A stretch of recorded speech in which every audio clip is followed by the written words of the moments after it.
सिर्फ 2 साल हुकूमत करने के बाद पहले खलीफा हजरत अबू बकर रज़ियल्लाहु ताला अन्हु इस दुनिया से चले गए, लेकिन वफात से पहले ही उन्होंने सबको क्लियरली बता दिया था कि उनके बाद मुसलमानों का दूसरा खलीफा कौन होगा, उमर बिन खत्ताब। इस्लाम आज दुनिया का फास्टेस्ट ग्रोइंग रिलीजन है, जिसे ऑलमोस्ट 200 करोड़ 2 बिलियन लोग फॉलो करते हैं, और दुनिया में ऐसा कोई सेकंड नहीं गुजरता जिसमें दुनिया के किसी कोने में आजान ना दी जा रही हो। इस सब में हजरत उमर रज़ियल्लाहु ताला अन्हु ने बहुत बड़ा रोल प्ले किया, जिन्होंने सिर्फ कुछ ही सालों में मुसलमानों की इतनी बड़ी एम्पायर बनाई जो उनसे पहले दुनिया में किसी के पास भी नहीं थी। अलेक्जेंडर द ग्रेट और इवन मिस्र के फिरौन के पास भी नहीं। लेकिन ये सब आखिर उन्होंने किया कैसे? हजरत उमर की पर्सनैलिटी को समझने के लिए उस जमाने के मक्का शहर को समझना लाजमी है, क्योंकि मक्का में पिछले कई सदियों से एक ही कबीले कुरैश का कंट्रोल था, और आहिस्ता आहिस्ता कुरैश का ये कबीला इतना बढ़ चुका था कि कुरैश खुद भी बहुत सारे कबीलों में डिवाइड हो चुका था, और इन कबीलों के दरमियान अब मक्का में पीस बरकरार रखने के लिए हर कबीले को अलग अलग जिम्मेदारियां दी गई थी। कुरैश के 3 सबसे ताकतवर कबीले थे, जिसमें रसूलुल्लाह सल्लल्लाहु अलैहि वसल्लम के कबीले बनु हाशिम के पास कुरैश की रिलीजियस पावर थी, क्योंकि मक्का काबा की वजह से अरब के रिलीजन का सेंटर था, और बनु हाशिम के लीडर्स थे अब्दुल मुत्तलिब और उनके बाद अबू तालिब। कुरैश का दूसरा ताकतवर कबीला था बनु उमैया। ये कबीला कुरैश में सिर्फ और सिर्फ एक चीज की वजह से मशहूर था, पैसा। इसीलिए मक्का की सारी इकोनॉमी यही फैमिली बनु उमैया कंट्रोल करती थी, और इस कबीले का लीडर था अबू सुफियान। एंड लास्टली कुरैश का तीसरा पावरफुल कबीला बनु मखजूम था, जो मक्का में वॉरियर्स की फैमिली थी। इसीलिए मक्का में हर वॉर जंग की प्लानिंग यही फैमिली किया करती थी, और सबसे ज्यादा हथियार भी इसी फैमिली के पास होते थे। और बनु मखजूम का लीडर सबसे पावरफुल लीडर्स में से होता था, जिनमें से एक को अबू जहल के नाम से जाना जाता है। लेकिन हजरत उमर रज़ियल्लाहु ताला अन्हु का ताल्लुक इन तीनों कबीलों में से एक के साथ भी नहीं था। उनका ताल्लुक कुरैश के एक दूसरे कबीले बनु अदी से था, जो कुरैश के एम्बेसडर्स का कबीला था। मतलब कुरैश का तर्जुमान, स्पोक्स पर्सन ज्यादातर इसी कबीले से होता था, और जब भी कुरैश के आपस में कभी लड़ाइयां होती थी, उन लड़ाइयों को भी यही कबीला हल किया करता था, और इनका लीडर था खत्ताब, हजरत उमर रज़ियल्लाहु ताला अन्हु के वालिद। इसीलिए हजरत उमर की पर्सनैलिटी की ये साइड कि वो किसी भी बड़े मसले को बहुत ही आसानी से बातचीत और डिबेट के साथ हल कर लिया करते थे। उन्हें अपने वालिद के कबीले बनु अदी से मिली। लेकिन हजरत उमर रज़ियल्लाहु ताला अन्हु की पर्सनैलिटी का एक दूसरा एंगल भी था, जो हम सब बार बार सुनते रहते हैं कि वो बहुत ही गुस्से वाले इंसान थे, और बात बात पर दूसरे का सर काटने के लिए तैयार हो जाते थे। हजरत उमर की पर्सनैलिटी का ये ट्रेट उन्हें अपनी वालदा हंतमा बिनते हिशाम से मिला था, जिनका ताल्लुक बनु अदी से नहीं बल्कि बनु मखजूम से था, जो कुरैश के वॉर और जंग को संभाल। इस बनु मखजूम के कबीले के माइंडसेट को समझने के लिए यही काफी है कि इस कबीले से हजरत उमर रज़ियल्लाहु ताला अन्हु के कजन का नाम खालिद बिन वलीद था। मतलब हजरत उमर रज़ियल्लाहु ताला अन्हु लोगों को बातचीत से अच्छी तरह समझाना अपने वालिद से सीखा, और जो लोग बातों से ना समझे उन्हें डंडे और तलवार से समझाना उन्होंने अपने वालदा के खानदान से सीखा। रसूलुल्लाह सल्लल्लाहु अलैहि वसल्लम की जिंदगी के बारे में बहुत सारे बुक्स और बहुत सारे लेक्चर्स हैं, लेकिन उन्हें सुनने और पढ़ने में हमेशा एक बहुत बड़ा मसला होता है कि आखिर इन सारे वाकयात में कौन सा वाकया कब पेश आया था। इसीलिए ज्यादातर लोग कंफ्यूजन में पड़ते, स्पेशली बच्चे। इसी मसले को हल करने के लिए house of books has launched prophet Mohammad series, जिसमें आप सल्लल्लाहु अलैहि वसल्लम की जिंदगी के बारे में ऑथेंटिक सोर्सेज के साथ सारे वाकयात लिखे हैं। And what I like the most about this कि इस सीरीज में सारे वाकयात को छोटे छोटे बुक्स में डिवाइड किया गया, और हर बुक के ऊपर उसका अपना नंबर है, ताकि कोई भी स्पेशली बच्चे अगर इसे पढ़े तो एक सीक्वेंस के साथ आप सल्लल्लाहु अलैहि वसल्लम की जिंदगी को प्रॉपरली समझ सके। House of books profit series, link in the description. दुनिया के सबसे बड़े बादशाह खलीफा बनने के बाद एक दिन हजरत उमर मक्का के उस इलाके से गुजरे जहां वो बचपन में ऊंट चराया करते थे, और फरमाया कि अल्लाह की क्या शान है कि मेरी जिंदगी में एक वक्त ऐसा था कि मैं यहाँ ऊंट चराया करता था, और सिर्फ थोड़ी सी गलती पर भी मेरा बाप मुझे बहुत मारा करता था, और आज ऐसा दिन है कि मेरे और अल्लाह के दरमियान दुनिया में कोई भी नहीं। मतलब उस वक्त हजरत उमर रज़ियल्लाहु ताला अन्हु दुनिया की सबसे बड़ी एम्पायर के लीडर और दुनिया के सबसे ताकतवर इंसान बन चुके थे। उनसे पावरफुल कोई भी नहीं था सिवाय अल्लाह के। हजरत उमर रज़ियल्लाहु ताला अन्हु मक्का में आप सल्लल्लाहु अलैहि वसल्लम से 12 साल बाद पैदा हुए, और जवानी में बहुत टॉल और मस्कुलर होने की वजह से बहुत जल्द ही मक्का के सबसे ताकतवर रेसलर बन गए। मतलब कहा जाता है कि जब वो किसी ग्रुप में चल रहे होते थे तो ऐसा लगता था कि बाकी सारे जमीन पर चल रहे हैं और वो ऊंट पर बैठे हुए।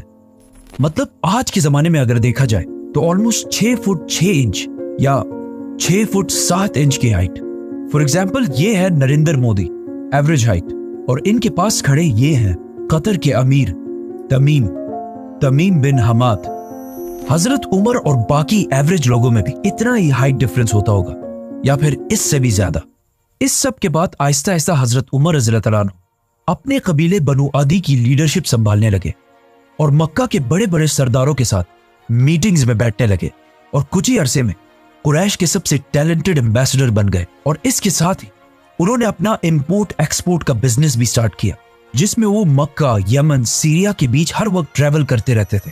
और जब फाइनली हजरत उमर रज़ियल्लाहु अन्हु की एज 27 हुई तो मक्का में रसूलुल्लाह सल्लल्लाहु अलैहि वसल्लम ने नबूवत का ऐलान कर दिया और इस्लाम की दावत देना शुरू कर दी। लेकिन हजरत उमर रज़ियल्लाहु अन्हु ने कुरैश का एम्बेसडर और स्पोक्स पर्सन होने की वजह से इस्लाम की पहले सख्त मुखालफत और मुसलमानों के खिलाफ अपने मामू अबू जहल के साथ खड़े हो गए।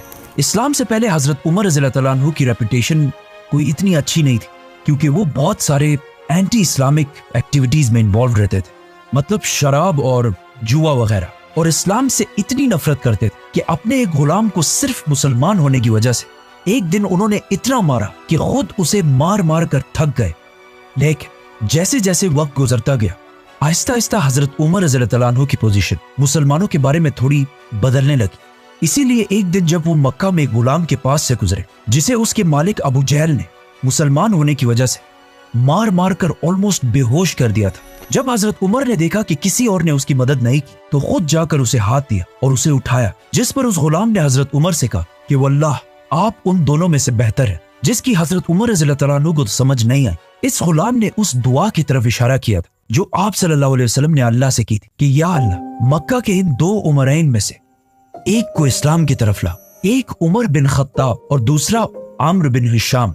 अबू जहल मक्का के कुरैश को मुसलमानों से दूर करने के लिए अबू जहल और अबू सुफियान बार बार मक्का के बड़ों की मीटिंग्स बुलाकर उन्हें यह समझाने की कोशिश करते थे कि मोहम्मद की वजह से हमारा रिलीजन तो खराब हो ही चुका है, लेकिन उसके साथ साथ हमारी इकोनॉमी और इज्जत भी बहुत खराब हो चुकी है। इन सारे मीटिंग्स में बार बार बैठकर एक दिन हजरत उमर रज़ियल्लाहु अन्हु आखिर बहुत तंग आ गए, तो उन्होंने आखिर एक ऐसा फैसला किया जो इससे पहले करने की किसी में भी हिम्मत नहीं थी, रसूलुल्लाह सल्लल्लाहु अलैहि वसल्लम को कत्ल करने का फैसला, और अपनी तलवार लेकर सीधा दार अरकम की तरफ रवाना हुए जो मक्का में मुसलमानों का हेडक्वार्टर था। लेकिन अल्लाह ने हजरत उमर को इस सबसे बड़े गुनाह के दौरान ही पलट दिया। वो ऐसे कि जब हजरत उमर रज़ियल्लाहु अन्हु दार अरकम की तरफ जा रहे थे तो रास्ते में उन्हें अपना बेस्ट फ्रेंड मिला जो इससे कुछ अरसा पहले सीक्रेटली मुसलमान हो चुका था, लेकिन उसने हजरत उमर रज़ियल्लाहु अन्हु को नहीं बताया। उसने हजरत उमर रज़ियल्लाहु अन्हु को रोका और कहा, उमर कहां जा रहे हो? जब हजरत उमर ने उसे बताया तो वो आदमी बिल्कुल डर गया।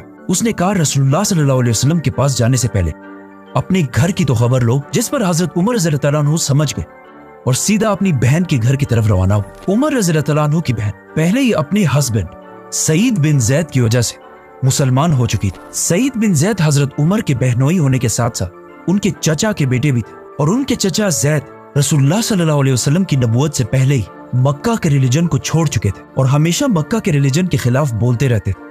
वो कहते थे कि जब हम सबको पता है कि इब्राहिम अलैहिस्सलाम एक खुदा की इबादत करते थे और उनके दूसरे बेटे इसहाक की औलाद बनी इसराइल भी एक ही खुदा की इबादत करते हैं, तो फिर हमने इस्माइल की औलाद ने इतने सारे खुदा कहां से लाए? इसीलिए जब हजरत उमर रज़ियल्लाहु अन्हु के चचा की फैमिली को रसूलुल्लाह सल्लल्लाहु अलैहि वसल्लम के इस्लाम का पता चला तो उन्होंने बहुत तेजी से इस्लाम कबूल कर लिया। हजरत उमर सीधा अंदर गए और जाकर सईद बिन जैद को मारने लगे। उनकी बहन फातिमा ने उन्हें बचाने की कोशिश भी की, लेकिन हजरत उमर ने गुस्से में उन्हें भी मार दिया, जिससे उनका खून बहने लगा।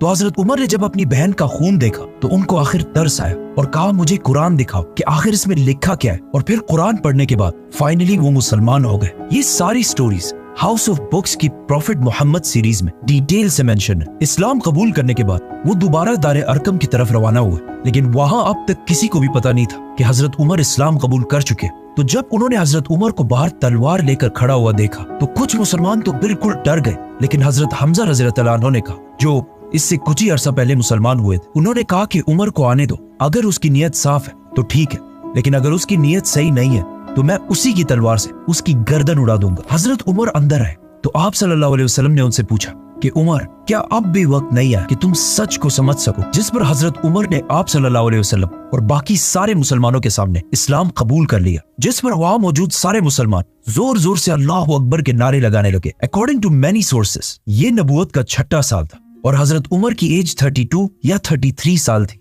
और अब हजरत उमर रज़ियल्लाहु अन्हु के साथ मक्का में मुसलमानों की तादाद 50 हो चुकी थी, जिनमें से 40 मर्द और सिर्फ 10 औरतें थी। हजरत उमर रज़ियल्लाहु अन्हु के इस्लाम कबूल करने के बाद मुसलमानों के हालात बिल्कुल बदल गए, क्योंकि इससे पहले जिसने भी इस्लाम कबूल किया था वो ज्यादातर बहुत कमजोर लोग, इसीलिए हमेशा छुप कर इस्लाम कबूल करते थे। लेकिन हजरत उमर इस्लाम कबूल करने के बाद सीधा अपने मामू अबू जहल के घर गए और उन्हें बताया कि मैं इस्लाम कबूल कर चुका हूँ, जिस पर अबू जहल ने कहा कि ये हो ही नहीं सकता कि तुम्हारे जैसा आदमी इस्लाम कबूल कर ले, क्योंकि हजरत उमर की पिछली सारी लाइफ इस्लाम के बहुत ही ऑपोजिट थी। जिसके बाद हजरत उमर सीधा जमील बिन मामूर के पास गए और उन्हें भी अपने मुसलमान होने के बारे में बताया, क्योंकि जमील मक्का का लाउड स्पीकर था और ये ऐसा आदमी था कि इसके पेट में ज्यादा देर तक कोई बात नहीं रहती। तो जब उसे इतनी बड़ी न्यूज का पता चला तो वो सीधा भागा और मक्का की गलियों में ऐलान करने लगा कि उमर ने हमारे दीन को छोड़ दिया। हजरत उमर से पहले मुसलमान मक्का में छुप छुप कर नमाज पढ़ा करते थे, लेकिन हजरत उमर के बाद अब सारे मुसलमान सबके सामने खुलकर नमाज पढ़ने लगे और इवन काबा के अंदर जाकर भी नमाज अदा करने लगे। इस सब के बाद हजरत उमर रज़ियल्लाहु अन्हु ने अपनी सारी जिंदगी आप सल्लल्लाहु अलैहि वसल्लम और इस्लाम के लिए वक्फ कर दी और कुछ अरसे बाद मुसलमानों के साथ मक्का में अपने खानदान और सारी ताकत छोड़कर मदीना की तरफ हिजरत कर गए। मदीना आने के बाद आप सल्लल्लाहु अलैहि वसल्लम ने मक्का के मुहाजिरीन को, जिनके पास ना कोई घर ना कारोबार कुछ भी नहीं था, उनको एक एक अंसार के घर में सेटल किया।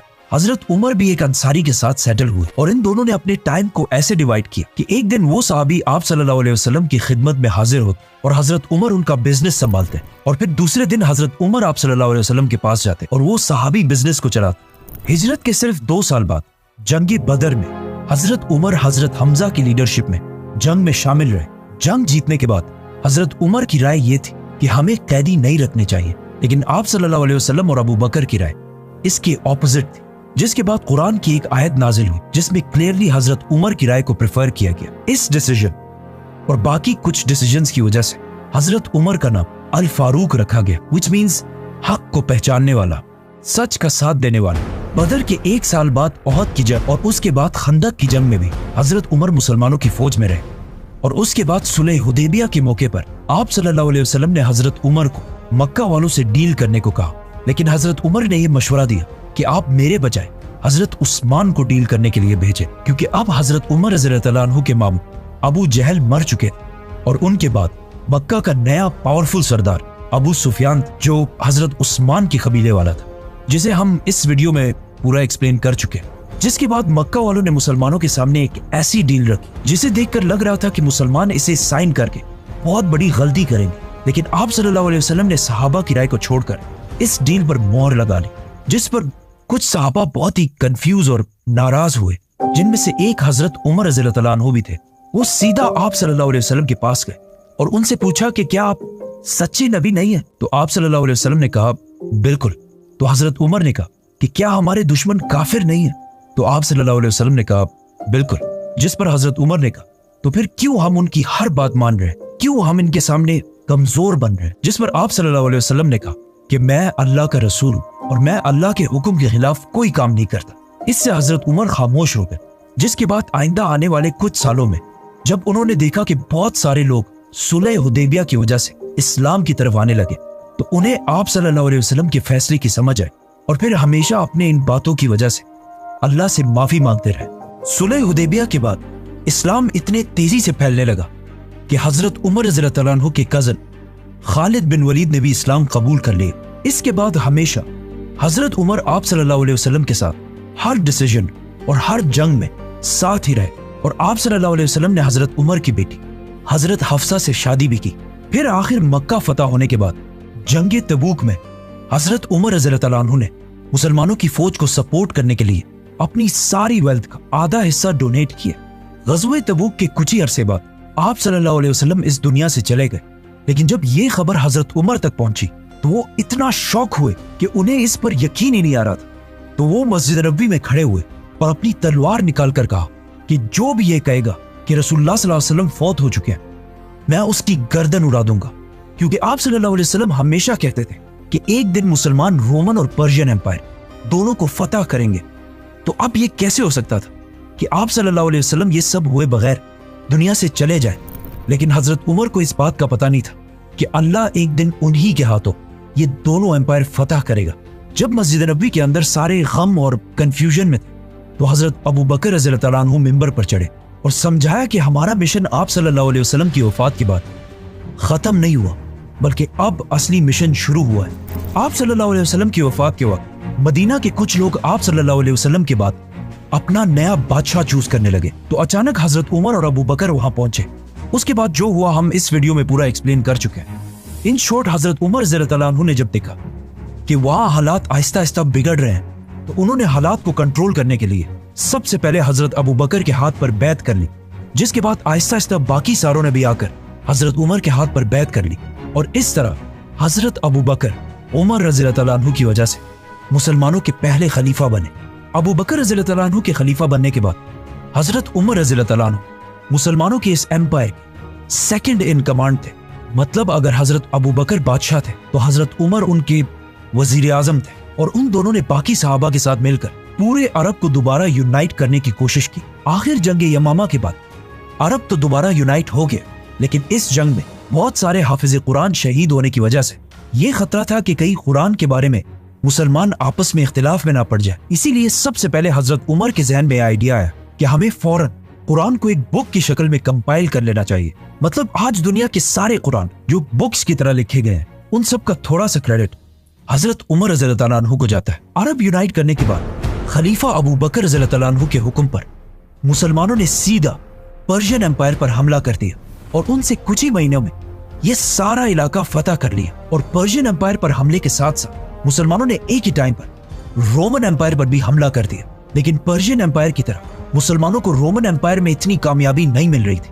खालिद बिन वलीद रोमन एम्पायर में नहीं बल्कि पर्शियन एम्पायर में थे। इसीलिए हजरत अबू बकर रज़ियल्लाहु ताला अन्हु ने खालिद बिन वलीद की तरफ एक लेटर भेजा कि वो सीधा अपनी आधी फौज लेकर रोमन एम्पायर की तरफ जाएं। जैसे ही खालिद बिन वलीद वहां पहुंचे, वो बहुत तेजी से रोमन एम्पायर के सारे इलाके को फतह करने लगे, और आखिर रोमन एम्पायर की मेन सिटी दमास्कस को हर तरफ से घेर लिया। नाउ मुसलमानों की इस एम्पायर को चलाने में हजरत अबू बकर और हजरत उमर की राय ज्यादातर हमेशा सेम ही होती थी, सिवाय एक मसले के।